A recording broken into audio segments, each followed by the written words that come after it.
We're out at the pea patch, got the tractor out here. We're going to talk about soil today, and we're going to talk about some of the processes. As we talk about soil, now I'm here in the greenhouse. This bed here, I'm actually, you might want to say tilling, but not really. I'm aerating the soil. I'm using my stirrup hoe now. This past winter until a little bit into the spring, it was covered with this black plastic, this poly just like that side. And even though it's got the drip irrigation under it, and it was run, that poly keeps the atmosphere away from the soil. And what happened is this soil has got really compact.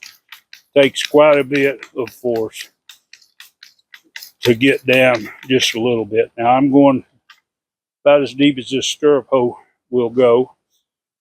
Part of this is probably a calcium deficiency, but a big part of it is, like I say, it was basically in a bag, so it couldn't get atmosphere. As we had changes in barometric pressure, it couldn't affect this area. And so what happened was we got compaction of the soil. The way it is, without loosening it up, it's not going to grow anything. You could put it would grow something, but it wouldn't grow it very well.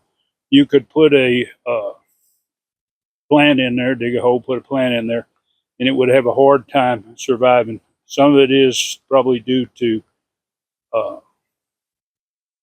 deficiency in microorganisms, but it's not due to lack of water. It is a little moist, but not very moist, because it's real hydrophobic from being in that condition. So if you're using a ground cover to cover your beds and you're saying you're protecting them, yes, the weeds won't come up, but you're really not doing a good service to the soil and the microbes. And the only reason I did this was because I had quite a few fruit trees and the citrus, and then I had a bunch of fig trees in here, and I didn't want them rooting into the ground, because as soon as they get to the edge of their pot, the roots start going down. I would rather them kind of curl in the pot so they've got all their roots. I had a problem the year before that I had some that were in 2-gallon pots, and they had massive roots out of the pot. And whenever I had to cut these off, because I can't transport them that way, it ends up stressing them. They did survive good, but the best way to do it was to put the plastic down. So, but if you're just doing it for weed suppression, realize what you're doing. Okay, we got this area prepared here. Now it takes water real good. A lot of times when we talk about hard pan, you think about the hard pan as being below the surface, but a lot of times it can be right there on the surface, depending on the condition to set it up. Now what I have here is bone meal. What I do is I'll just stir this in, and then we're going to plant some squash right here. I've got this one, and then I've got that one there. This is crookneck, and then this is perfection, a straight squash. They're both yellow. And we're going to go ahead and put those in here. We'll put some of each and see how they do. It's still been pretty warm. It's down now about mid-90s, and next week it's supposed to be in the 80s, upper 80s, mid 80s. So they ought to grow faster, being they don't have quite as much heat. They'll do good here in the shade. These others that's over here, they've been doing really well. They're starting to produce. That row's 3 foot wide, so you could tell it's spilling out. These plants are getting a good 4 foot or so on their width and loaded up with blooms and starting to put on little squash. But this one thing about the perfection, I tend to get a lot of seed to where it looks like it's got mosaic virus, and that doesn't make a pretty squash. They don't grow as well. But anyway, we're going to get this planted. A lot of times I get so busy with what I'm doing that I don't think about making videos that maybe help somebody else. But we're going to talk a little bit about today. Now, these purple hull peas are done. They do have just a few. You might, on this whole thing, you might actually glean about a quarter to a half a bushel. And what we're going to do is, being they're just pretty much played out, we're out here mowing them down. Now, a lot of people are just so wrapped up in no-till, and I can see where a lot of people want to justify it, and it depends on how your situation is and what you're doing. Now, I am an advocate for no-till, but in this situation, and if you got a little noise in the background, the tractor's over here running. But what I'm doing is I am mowing these down, and I'm going to till these in. And I'm going to explain this. Your plants, all these stalks, all these leaves, all this plant is more than 90% carbon and oxygen. Now, if you're going to get carbon in your soil, you need to till your plants in. Now, I could let these dry more. I've lost some of the carbon because leaves fell out. They've dried off. They've lost that carbon and oxygen. And if you're doing no-till, and especially on a small scale, you might pull up all your plants, put them in the compost pile, and turn them so that you salvage that carbon, so you can put it back in a different form. But when farmers till, what we're doing is we're putting that material back in the soil. Let it compost in there. It doesn't dry out in the atmosphere. Now, I have my corn up there. It's not drying out yet. But what happens is when you let your plants set and just decay on their own and you don't turn them into the soil, you lose about 60% of that carbon and oxygen. They're the first things to come off, and they'll just evaporate into the atmosphere, and you're not going to get it. So what I'm doing today is twofold. I'm going to mow these down, till them under, and there's enough dried seeds, the ones we missed, stuff like that, they're going to come back up. Now, they might not have enough time to make another crop, but they might just do it. Now, if they do, it's going to be one of those where you don't worry about stepping on your plants, because you're not going to have any rows, because they're just going to be kind of scattered all over. But I'm going to get after this. We'll get this tilled under, and then you can see what's going on there.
Okay, this is what it looks like.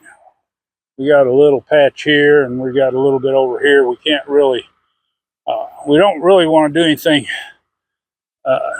as far as move our sprinklers, put our sprinklers back, go that way, because we know this is just going to grow up again. But we want to get most of this material in the ground. You can see this soil looks moist where it's tilled there. But when it comes out here, which the sprinkler ends about right there, and you can see just how dry it is. We haven't had any measurable rain in about a month, or maybe a little over a month. And if it wasn't for having well water available so we could water our crops, all this wouldn't be possible. This would have probably ended in June or July when the rain stopped. But this here still got some picking to go. Being zippers take a little bit longer to grow, and we'll pick these tomorrow for the market. We don't need to put up any more, so we've got plenty. And they might get one more picking after that, and then we'll do the same thing over here. Now there is quite a bit of grass, so we're going to have a lot of grass seed come back. But our main thing is try to incorporate more organic matter in the soil and get that soil carbon and oxygen ratio up, and that's what we're talking about, improving the soil. And yes, this is tilling, but you wouldn't be able to do this, especially on this scale, any other way. I mean, you could have pulled all these up, and I did want to reiterate the reason I mowed first is they're pea vines, and they've got just enough vines that they would completely clog up the tiller, and then we'd be cleaning it, clogging it up, cleaning it. So if you're doing something like this and you've got a bigger patch, I would recommend mowing. Now, we could have used our lawnmower on this, but we did have the brush hog hooked up, so we went ahead and used it. But if we hadn't, we probably would have just mowed these with the lawnmower. I do like the brush hog better because it doesn't eject the material. It drops it below it.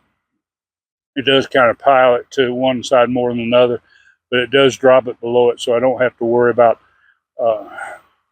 it blowing over into another crop or something like that.